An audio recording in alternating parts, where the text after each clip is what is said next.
Hi students, welcome to this video session.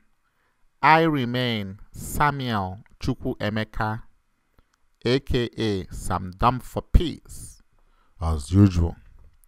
In this video session, we shall continue our discussion on the mathematics of elections. So let us go to my website. You type in my name, and the first result, the first web link that has my name is my website. You click on my picture to enter the site. You click on mathematics, and we have been doing this under the exploring math. Go to notes.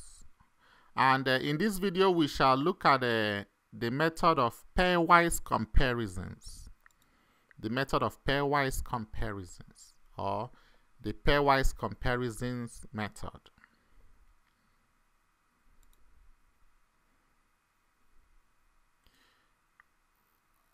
In this, as the name implies, we have to compare. Comparison. So it means compare. I love this quotation, so I decided to put it. So then, it is not him that willeth, nor of him that runneth, but of God that showeth mercy. Romans 9:16.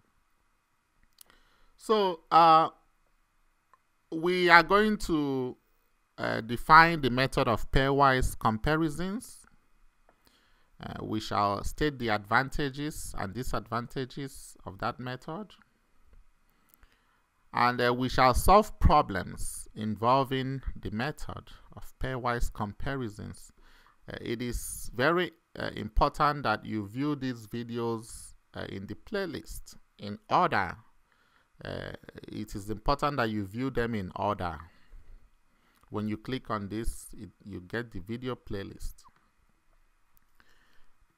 So what is the method of pairwise comparison? It was proposed by this is a big name, long name, right? Is a French mathematician, Marie-Jean Antoine Nicolas Caritat Marquis de Condorcet. If I have any French audience, I apologize if I did not pronounce the name right. The name was formed by Condorcet. Condorcet candidate. That brings us to who is a Condorcet candidate. We mentioned this in the video on a plurality method.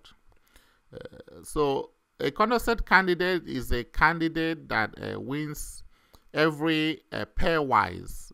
Pairwise means a head-to-head comparison, head-to-head mashup, head-to-head matching with every other candidate.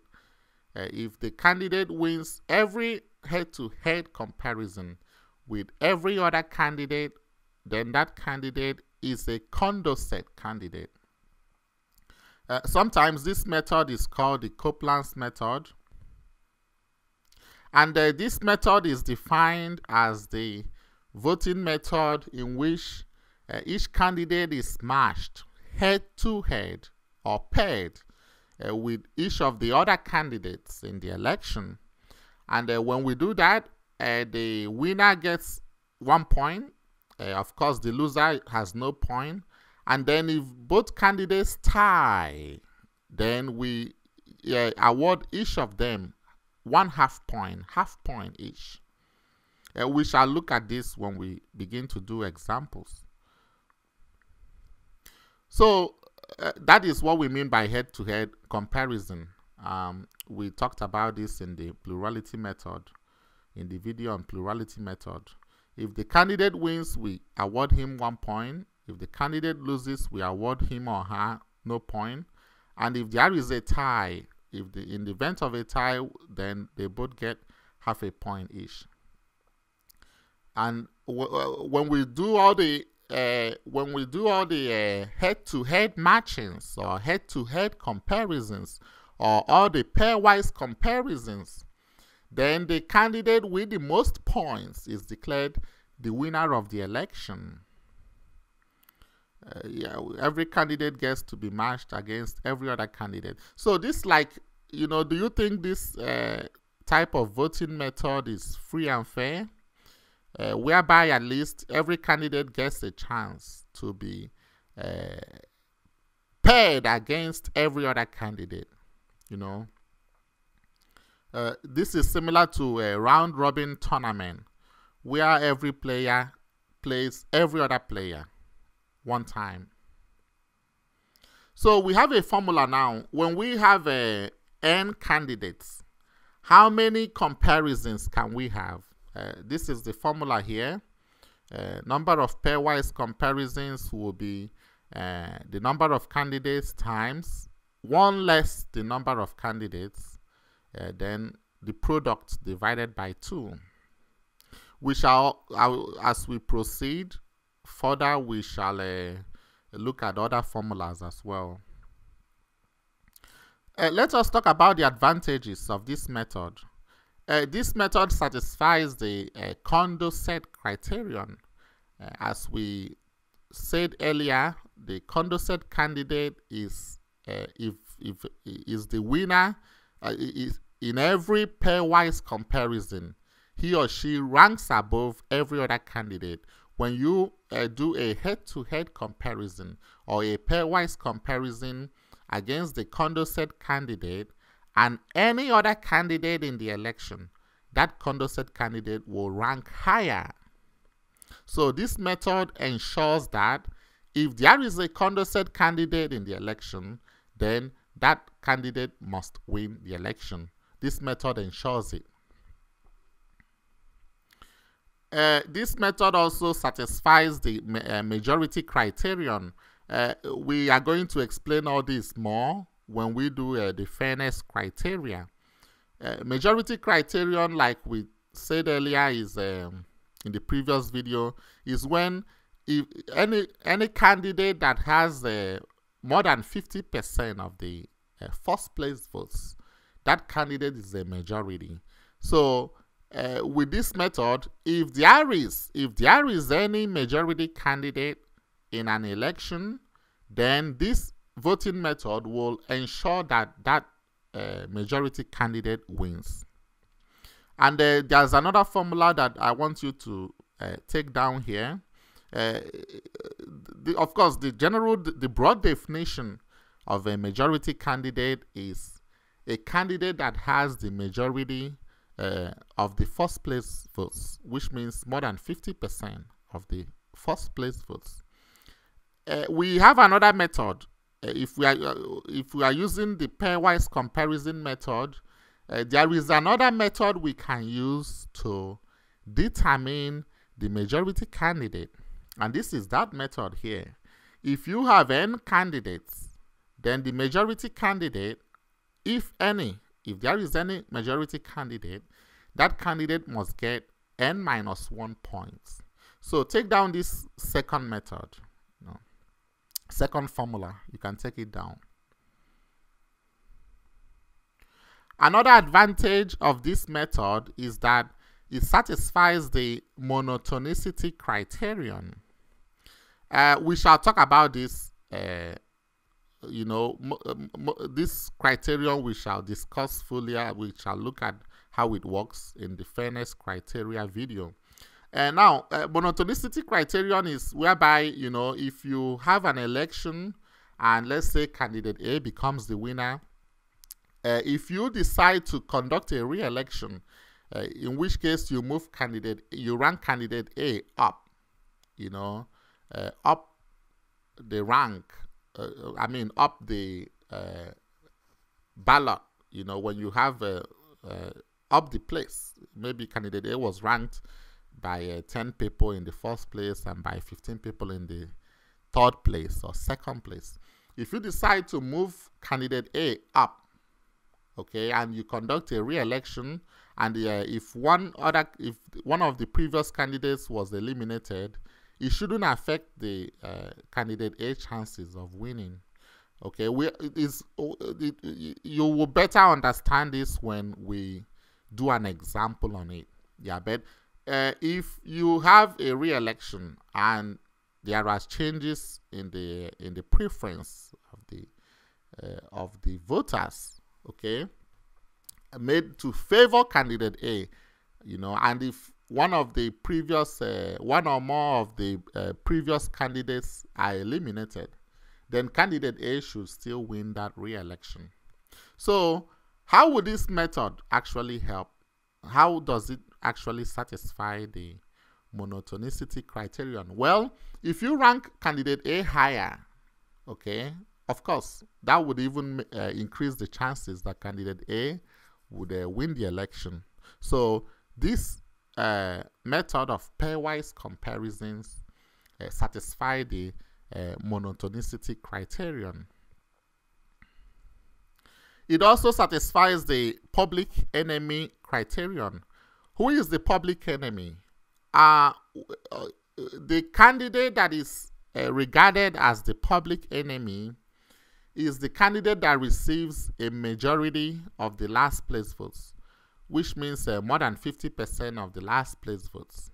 Of course, if a candidate receives more than 50% of the last place votes, then that candidate should not win the election. Okay, and in this case, when we do each pairwise comparison, if we have any public enemy, if there is any public enemy, that public enemy will lose every pairwise comparison. If you look at the majority criterion, if we go back to the majority criterion, if we have any majority candidate, that candidate will win every pairwise comparison. The same thing with the Condorcet. Of course, that is the definition of the Condorcet candidate, that he or she will win every pairwise comparison. The same thing with if this method satisfies the majority criterion, in the sense that if you have any majority candidate, the candidate will win every pairwise comparison. We shall look at it further as we proceed in this video. And if you also have a public enemy, you must not have a public enemy, but if you have a public enemy as a candidate, then that candidate will lose every pairwise comparison. Let's talk about the disadvantages of this method. We say that this method is time consuming and is Herculean, is cumbersome, especially if you have many candidates. So you see, the first formula we talked about, pairwise comparison, if you have 5 candidates, right, A, B, C, D, E, then how many comparisons would you have? 5 times 4 divided by 2. 2 divided 4 is 2, which is 5 times 2, which is 10 comparisons. Now imagine if you have about 11 candidates in the Republican field trying to contest for the presidential election to be the to win the nomination of the GOP for the presidential election. So if you have 11 candidates and you decide to use this method, it will be 11 times 10 divided by 2, right? Which is 2 divided 10 is 5. 11 times 5, 55. Or 110 divided by 2, 55. You know, that's a lot of comparisons. Yeah. So we say that this method is cumbersome. It is time consuming and cumbersome, especially if you have many candidates. Then, as we will look further in this video, we will see that it is prone to ties. There is a high probability that you might have ties if you use this method, and sometimes you cannot. You might not even have any winner. And in the case you have no winners, you might even use the tie-breaking rule, and you still will not have winners. We shall see it as we go further in this video. Then another disadvantage is that this method violates the independence of irrelevant alternatives criterion. What does this criterion mean? This means that if candidate A wins an election, and if later on it was found out that, okay, candidate B or candidate D, we are not even supposed to contest in the election in the first place. If they are removed or disqualified, you know, then candidate A should still win that election. If you are favored by the masses to win an election, your winning should not depend on the disqualification of other candidates in the election. You should still win regardless. So when we do fairness criteria, we shall also look at it. All right, question 1. Let's do questions. We are gonna review the question we did about the from the first video about students in MCIS department at Jacksonville State University, JSU. So that's why it is good to begin from the first video in the playlist to view this. So we have used this, and we want to use the pairwise comparison method to determine who won the election.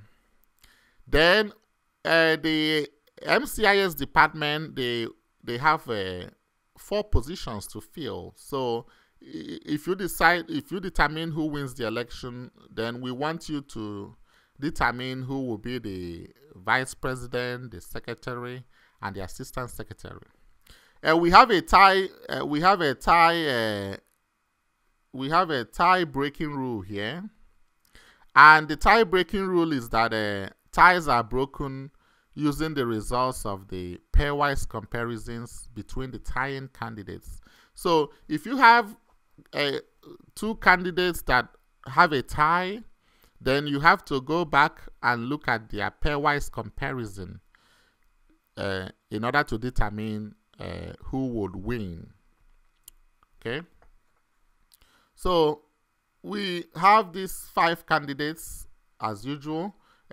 Please, we have discussed this in the first video. We have the 5 candidates: Agatha, Desmond, Felicity, Rita, and Stephen. So it's good you arrange them in alphabetical order, A, D, F, R, S. And this was what we had, you know, when we did the conventional preference schedule.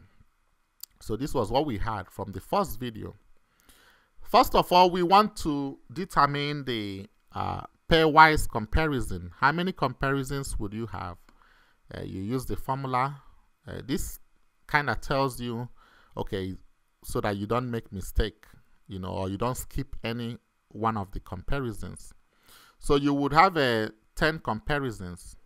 And you know, the easy way to compare this head to head is you have A with D, A with F, A with R, A versus S. Okay, I repeat, you start with A versus D, A versus F, A versus R, A versus S. Then you do D versus F, D versus R, D versus S. Then you do F versus R, F versus S. Then you now do R versus S. But you have to list this in alphabetical order, and then you kind of do it that way. It is easier that way. Okay? We have another way to do it, though. We have another way to do it. I showed it in the class. Yeah, but at least you prefer this way. Okay. If you have to now rank it A versus D. So this is what we do. We go here, A versus D. We start with this column. 35 students had this ballot. You know, 35 students ranked it. Stephen was their first choice. Felicity was the second choice. Agatha was the third choice. Rita was the fourth choice. Desmond was the fifth choice. So out of these 35 voters, we are doing A versus D first. So A ranked before D. So we give that 35 to A. We give that 35 to A. You see that? Put that to A. Then we go to the second column. 39 people ranked this way. We look at the A and D. 39 people will prefer D to A. 39 people rank Desmond to Agatha. Okay, so we give that 39 to Desmond to D. That is why you see 39 here.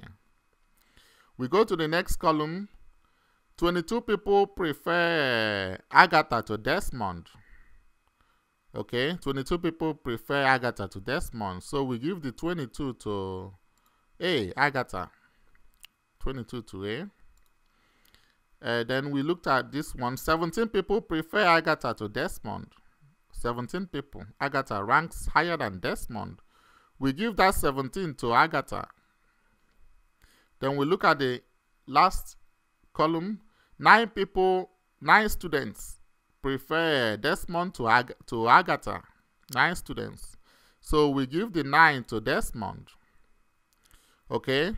So we see that Agatha has, because Agatha, 74 people, 74 students would prefer Agatha to Desmond. So 74, you write 74, and then 48 students will prefer Desmond to Agatha. So we have 48.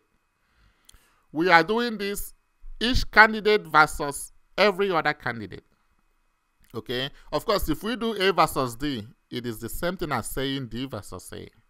That's the same thing as doing that. And we make sure it's 10. So this is the way you do it for all other ones. Okay. I use the double columns to separate each pairwise comparison. I use double column. I have a way that you can check your work so you don't make mistake. The first check, you make sure that each comparison, when you add it up, it should give you the total number of students. Okay, the total number of students that voted is 35 plus 39 plus 22 plus 17 plus 9. So each and it gives you 122. So each comparison, if you add it up, 74 plus 48 should give you 122. 56 plus 66 should give you 122. 39 plus 83 should give you 122. So you have to check all this to make sure you don't make mistake. Okay, you have to do it step by step to make sure you don't make mistake. This is the first check. Now, after this, you can now summarize this in a table. You know, you put this summary in a table. It's easier. So the table will look like this. You just summarize the votes. A versus D. Agatha, 74 students prefer Agatha to Desmond. 48 prefer Desmond. So more people prefer Agatha. So A wins. You give 1 point to A. Remember, we say if the candidate wins, then assign 1 point. D is 0 in the first comparison. Okay. A versus F. F wins. Assign 1 point to F. A versus R. A wins. Assign 1 point to A. So when you finish all this, we now look at how many points A got. A got 1 plus 1, 2. 2 points. Okay, 1 plus 1, 2. D has how many? 1 plus 1, 2. D has 2 points. F has only 1 point. R has how many points? 1 plus 1, 2. Rita. Then Stephen has how many points? 1 plus 1 plus 1, 3. So Stephen has the most points. Stephen won the election. I have a second check for you here. How is the second check? How does it work? Take down this formula, please. You can take down this formula that the total winning points is equal to the number of pairwise comparisons. When you add up all these winning points, if you add it up, it should give you number of pairwise comparisons. Remember, the number of pairwise comparisons is this. 10 comparisons. This. So if you add up all these winning points, it should give it to you. That's another formula I discovered when I was writing this note. Okay, so you make sure it works that way. In this example, there is no tie, so that's fine. There is no tie like when you do the comparison. You don't have any tie, you know. One ranked higher than the other. So in this case, we don't have any half point. All right. Now, we know that Stephen won the election. Stephen becomes the president. Okay, but we have a problem here. Who shall be the vice president? Who shall be the secretary? And who shall be the assistant secretary of the department? We see here that the A has 2 points, D has 2 points, and Arrow has 2 points. So how are you gonna do that? Okay, we know that Felicity has 1 point. That's the last. Felicity won't get any post. But these other 3 students that have 2 points each, how would you now, who would now be the vice president? And who would be the secretary? And who would be the assistant secretary? So you go back to the tie-breaking rule. You go back to the question. The question says that ties are broken using the results of the pairwise comparisons between the tying candidates. So we now look at we are now going to look at A versus D, A versus R. Then we have to look at D versus R to know who shall be the vice president, the secretary, and the assistant secretary. So A versus D, we saw that A won. Okay, Agatha won. A versus R, we saw that Agatha also won. So automatically, Agatha becomes our vice president. Okay, the vice president of the department. Then we now do D versus R to see who will be the secretary. When we do D versus R, Arrow wins. Okay, so Rita becomes the secretary of the department, and then Desmond becomes the assistant secretary. That is the way you break the tie. Okay, so we have Stephen president, Agatha vice president, Rita secretary, and Desmond assistant secretary. And this will be the ranking. Does it make sense? Does it make sense? Comprendez? Comprenez-vous? All right, let's go to question 2. Table 2 in the next slide shows the preference schedule for an election with 5 candidates. The number of voters in this election was very large, so the columns of the preference schedule give the percent of voters instead of the number of voters. Ties are broken using the results of the pairwise comparisons between the tying candidates. A. Using the pairwise comparison method, find the winner of the election. B. Find the complete ranking of the candidates. So sometimes when the number of voters are very large, all you need to do is you find the percent of voters that, you know, ranked this person higher than the other, ranked this person higher than the other. So in this question, we use percent of voters instead. So, and of course, the highest percent should be what? 100%. So add it up. If you add up all these, add it up, it should give you 100%.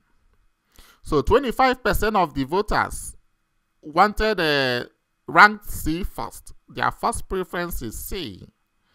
Then second preference E, third preference D, fourth preference A, fifth preference B.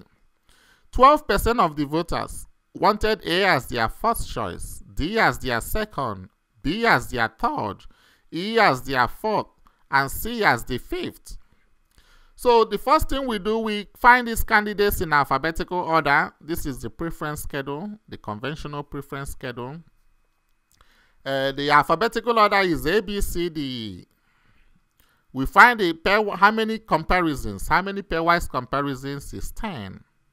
A versus B, A versus C, A versus D, A versus E, B versus C, B versus D, B versus E, C versus D, C versus E, and then D versus E.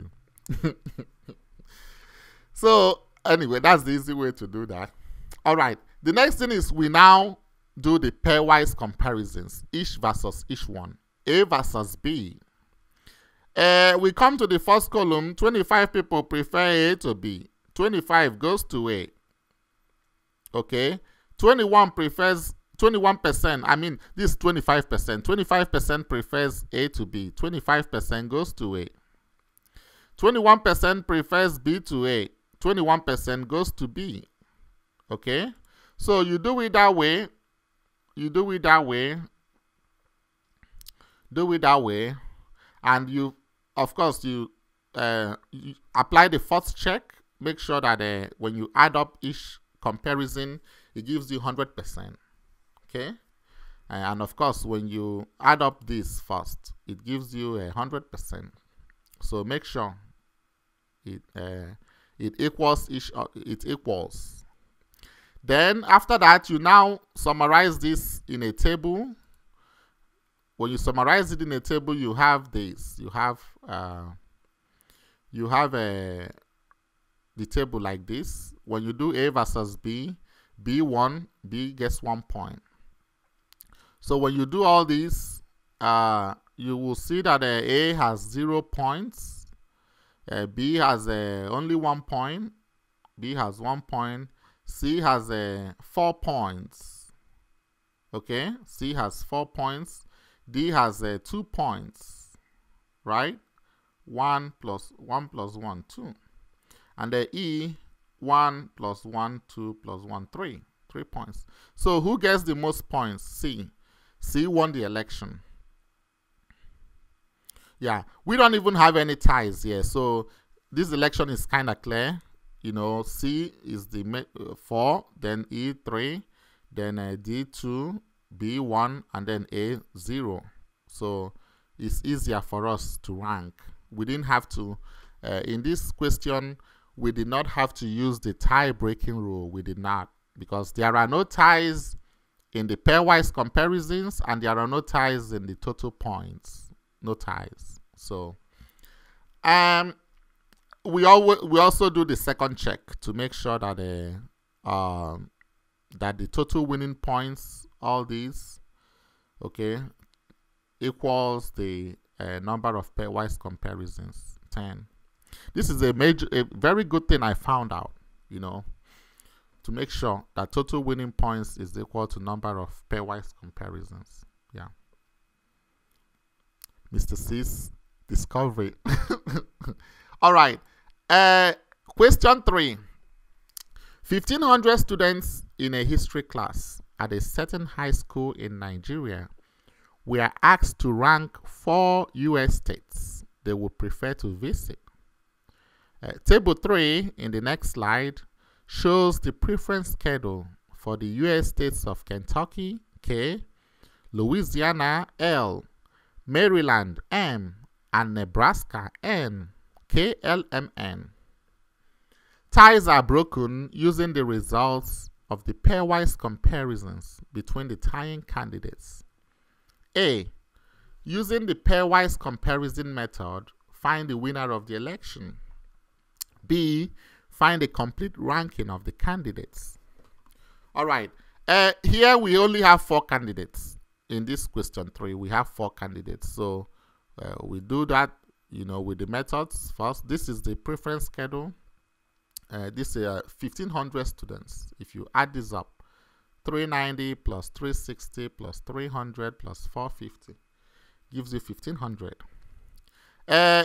We rank the candidates in order, alphabetical order, KLMN. So we know that the comparisons will be K versus L, K versus M, K versus N. Okay. L, in this case, let's do breathe in, out.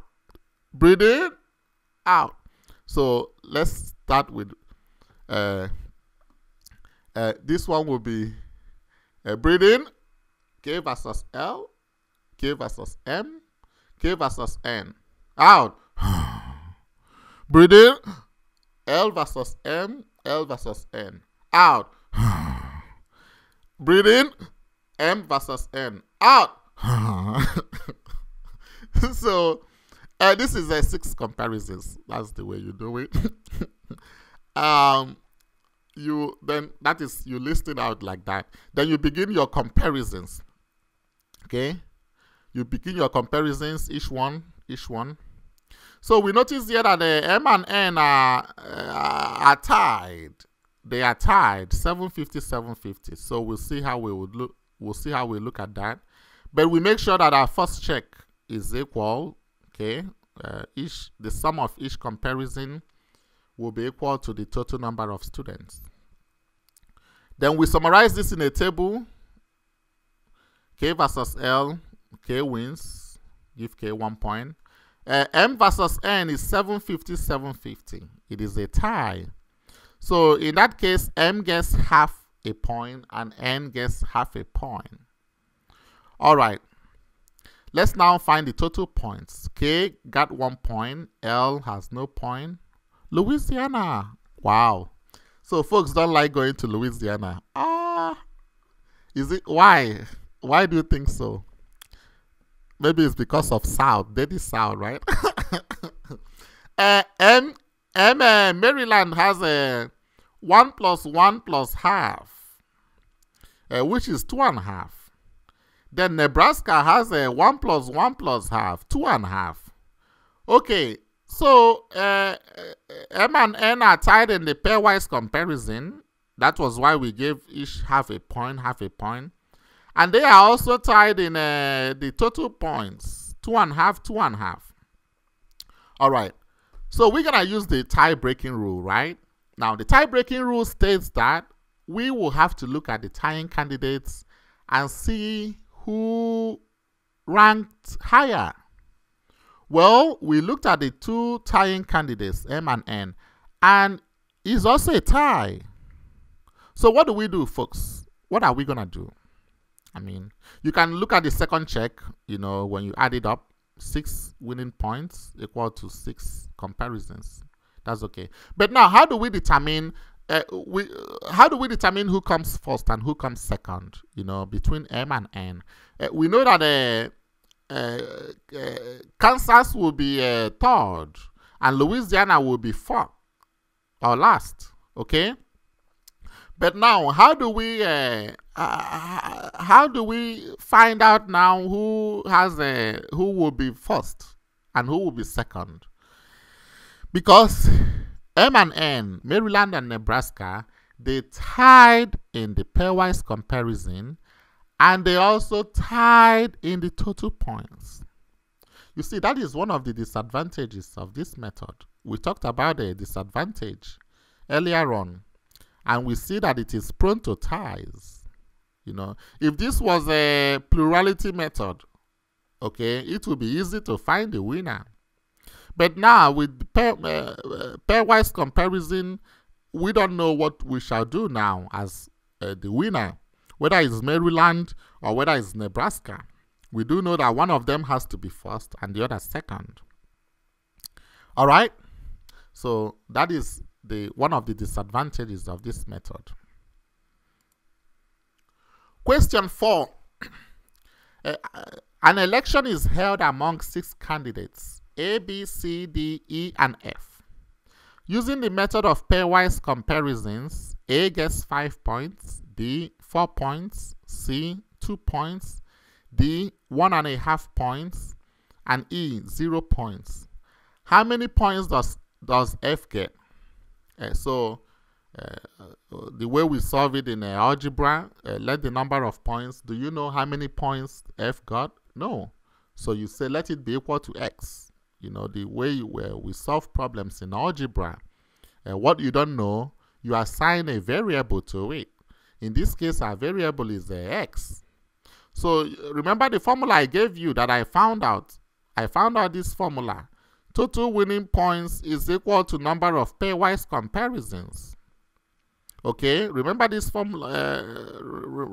Remember the formula, and if you apply that, the total winning points is you add 5 plus 4 plus 2 plus 1.5 plus 0 plus x.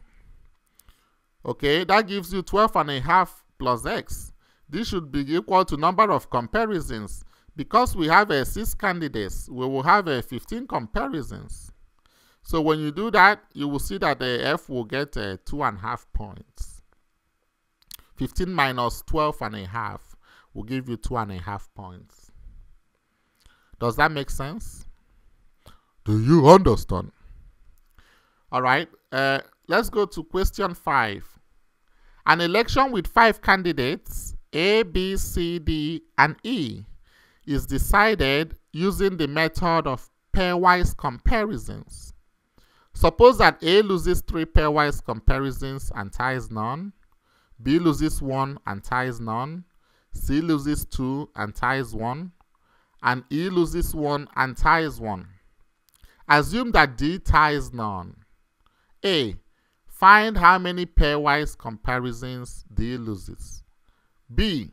Who was the winner of the election? So in this case, you have to be more careful here. You know, when you have 5 candidates, how many I know that the number of pairwise comparisons will be 5 times 2, which is 10, right? That's the number of pairwise comparisons. Okay, we shall come to that. But now, when you have this kind of question, you also want to find out another thing. How many matchings? How many head-to-head matchings? Like A, you have AB, AC, AD, AE, right? So 5. So 4. Each candidate will have to match 4 times. AB, AC, AD, AE. So you have like 4 matchings. Do you understand what I'm saying? B will be BA, BC, BD, BE. Okay, C will be CA, CB, CD, CE. D will be DA, DB, DC, DE. That's not Washington, DC. Then E will be EA, EB, EC, ED. Right? So, each one is matched 4 times. 4 times. So, you write the candidate, losses, ties, and then you can find the wins. I use a red color because this was not given to you. You have to find it yourself. So A loses 3 and ties none. So that means that if it's matched 4 times, lose 3, ties none, that means wins 1. And if it wins 1, he has 1 point.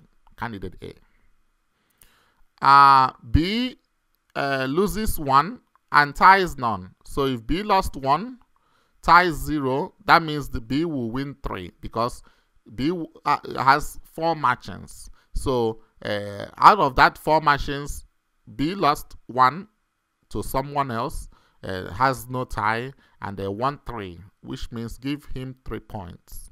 For C, we see that C loses 2 and ties 1. So C loses 2, ties 1, give him half point.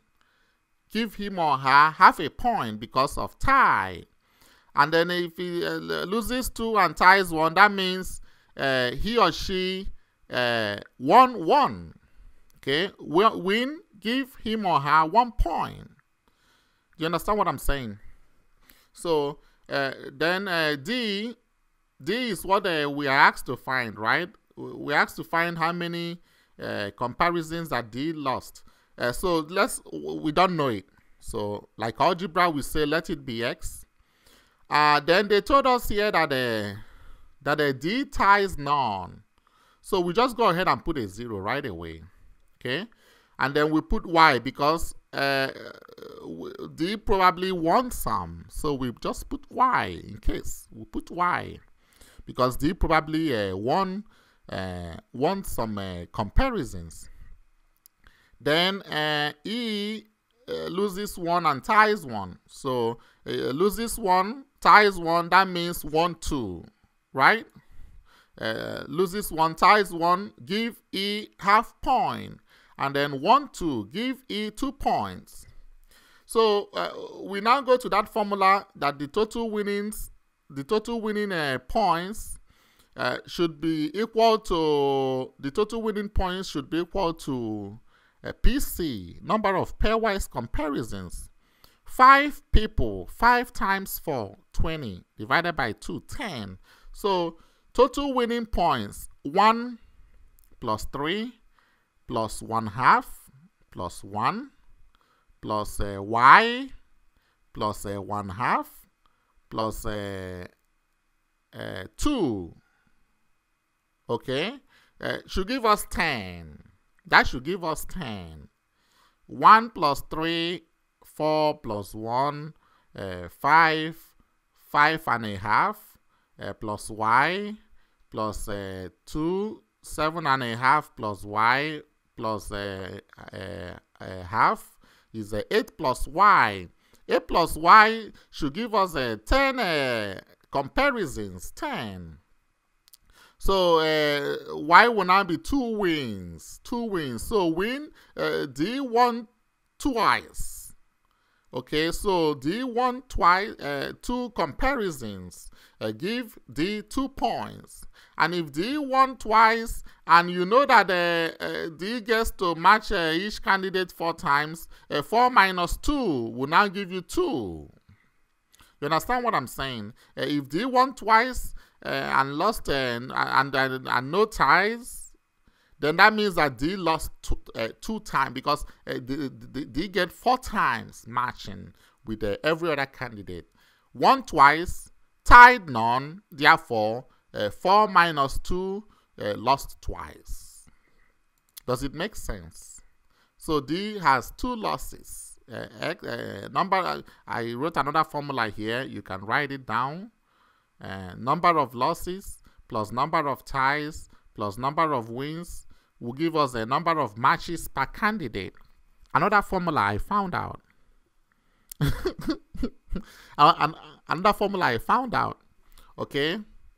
I doubt whether you see any of these formulas in any textbook. I mean, I just found it out and had to write it for simplicity. Okay, so when you do that, you see that D has 2 losses. All right, then who becomes the winner of the election? Of course, the winner of the election is the guy that has the most winning points. The most winning points. Of course, this is 2. So 3 is the most winning. So, and that goes to B. Because this is 3, this is 1.5. This is 2, this is 2. I mean, this is 2.5. Still less than 3. This is 2. This is 1.5. This is 3. And this is 1. B wins the election. Okay?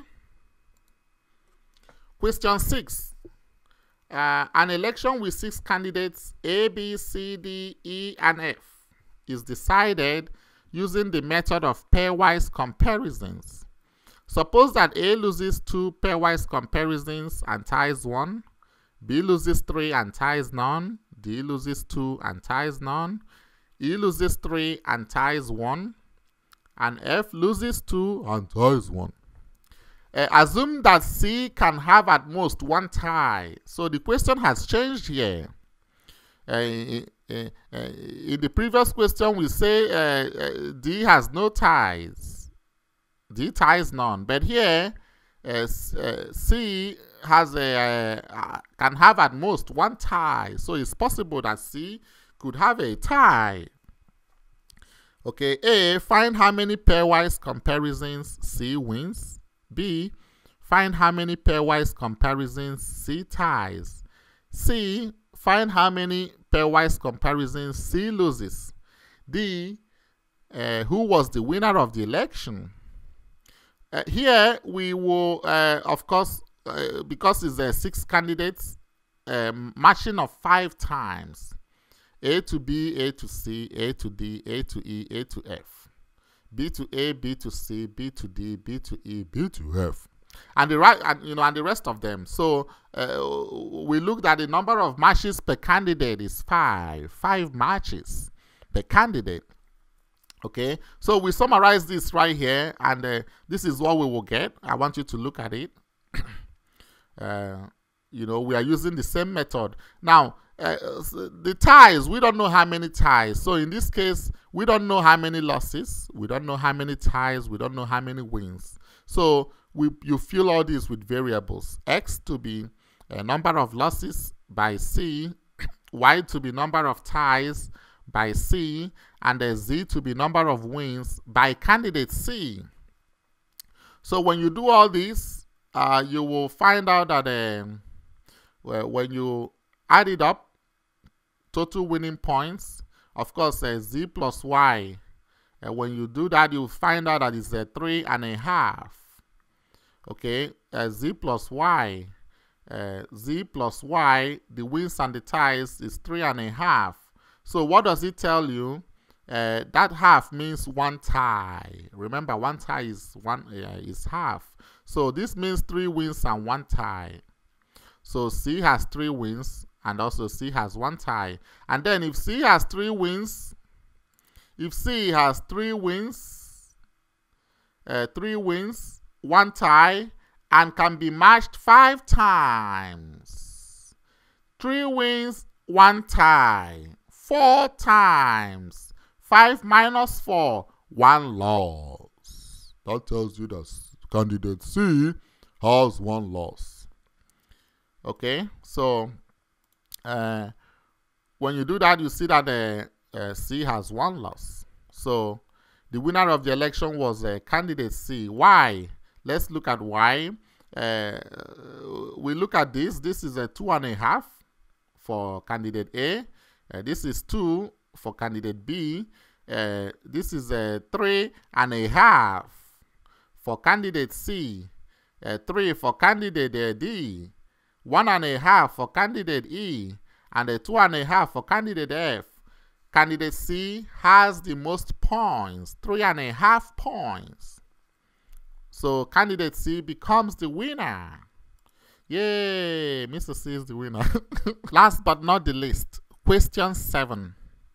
A majority candidate is defined as the candidate that receives more than 50% of the first place votes cast by the voters.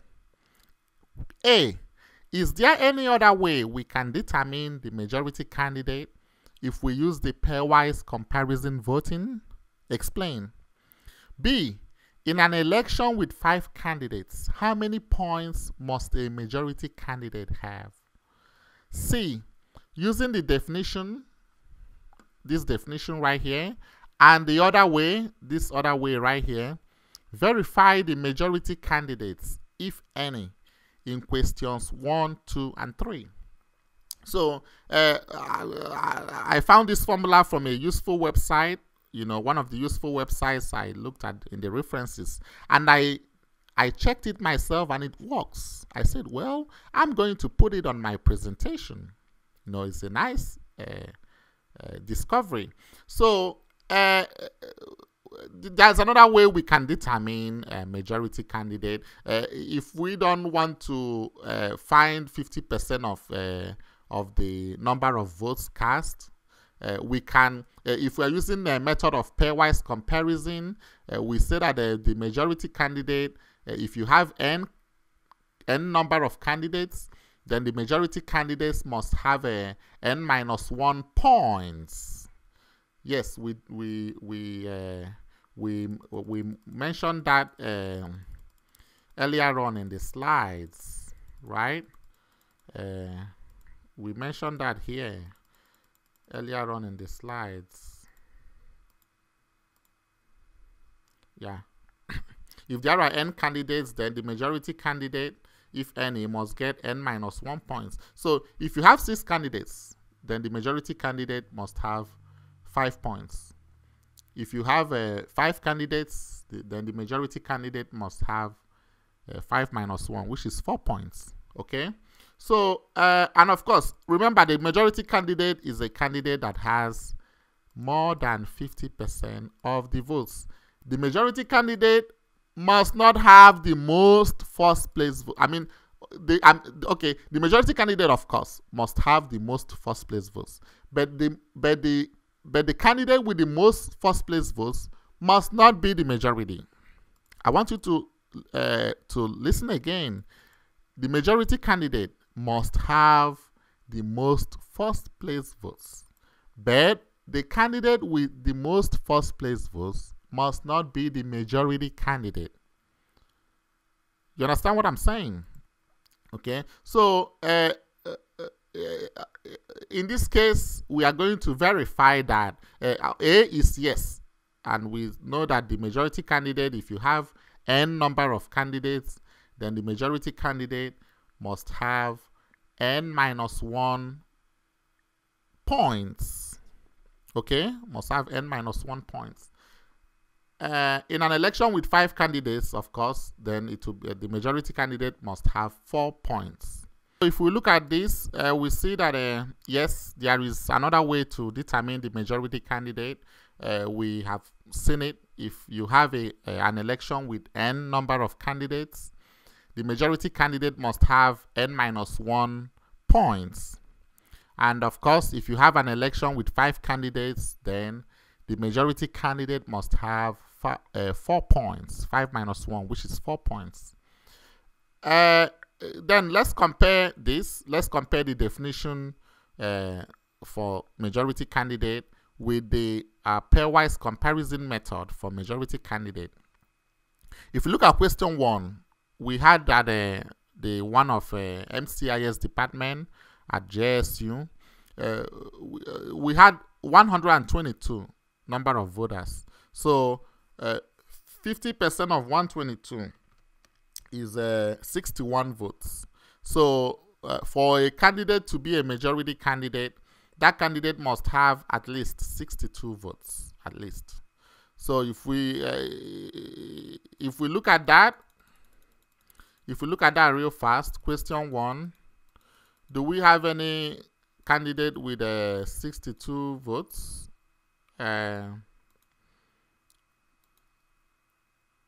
Do we have any candidate with 62 first place votes? No, we don't have any candidate with 62 first place votes. Now, look at what I'm saying. Desmond is the candidate with the most first place votes, but he is not the majority candidate. Okay? But if we do have a majority candidate, then that candidate will have the most first place votes as well. But the candidate with the most first place votes must not be the majority candidate. In this preference schedule, we don't have any majority candidate because we don't have any candidate with 62 first place votes. We don't. And that is to also say, if we compare this with the pairwise comparison method, we have 5 candidates. So a majority candidate must have 4 points. Let's see whether anybody has 4 points here. A has 2 points, D 2 points, F 1 point, R 2 points, S 3 points. We don't have any candidate with 4 points. So that tells you what? That there is no majority candidate for this election. There's none. Let's look at question 2. Question 2, we have the percent of voters. So 100%, if we add this out, 100%. Okay, C will get how many? C has a 25 plus 10, which is 35. 35 plus 9 gives you a 44. 44 plus 8 gives you a 52, right? 25 plus 10, 35, plus 9 will give you 44, plus 8 gives you what? 52. Okay? So you see that 100%, 50% of 100%, 50% of 100 gives you a 50 at least. So let's start with so we look at question 2. Candidate A has how many? how many first place votes? A is just 12. Of course, A didn't win anyway the election. I think C won this election using this pairwise comparison. But A is 12, B is 15, C is 25 plus 10, 35, 35 plus 9 is 44, 44 plus 8 is 52. D has no first place votes, and then E has 21 first place votes. So, but C is 52% though, and we need at least 50%, more than 50%. So we actually need more than 50%, and C has 52%. So C is a majority candidate, and of course, like we said here, that one of the advantages of this method, if there is a majority candidate, then that candidate must be the winner. We said that if there is a majority candidate, more than 50% of the first place votes, then that candidate should be the winner. So we see that here C received more than 50%. C received 52% of the first place votes. So, and we also see here that C became the winner. C won the election. Okay, and then if we decide to do it by a pairwise comparison method, there are five candidates. 5 minus 1 is what? 4. C has 4 points. 2. You see, this works. This works. If you're using C has 4 points, so that's C is the majority candidate. Okay, and then also C received 52% of the first place votes. Okay, and then another thing we said about this in the majority candidate is that that majority candidate will always rank higher than all other candidates when done in a head-to-head comparison. Well, let us see if it is true. A and C ranked higher. B and C ranked higher. C and D, C ranked higher. C and E, C ranked higher. So you see, that works. Okay? So it works. Then let's go to question 3. Question 3, 1500. So we need at least 1500, 50% of 1500. 751 votes. We don't see anybody having 751 votes, first place votes here. We don't. So there is no majority candidate here. And then when you do it by a method of pairwise comparison, 4 minus 1 is 3.